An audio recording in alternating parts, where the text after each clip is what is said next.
There was a piece of dialogue that I ended up reading during the story that really puts into perspective how recent some of these events are in the story.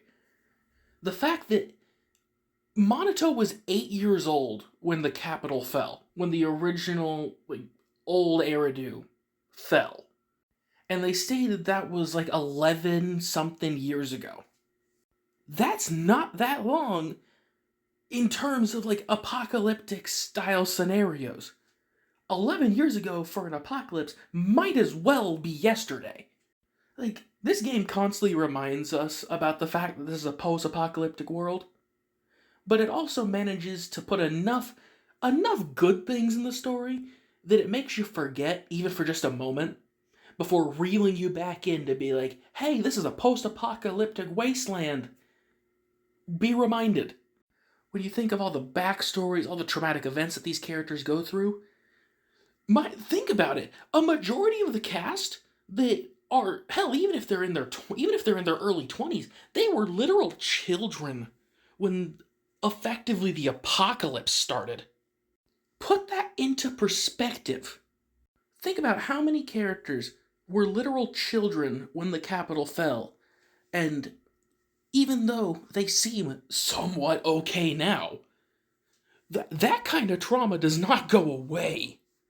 The amount of people they lost, friends, family, even just seeing strangers just fall around you would still be absolutely horrifying. And the game loves to remind you of that, because you'll see a character be like, oh, your story's already sad enough.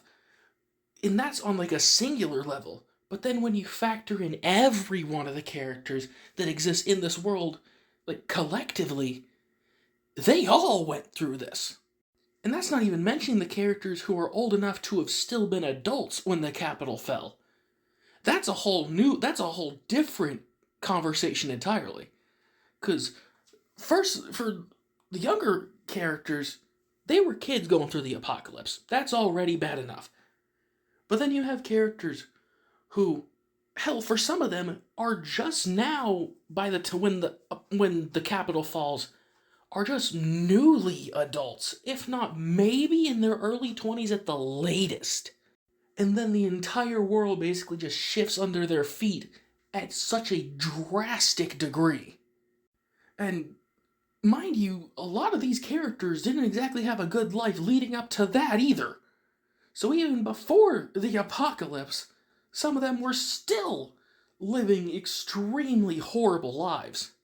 Just for this to happen and make it so much worse.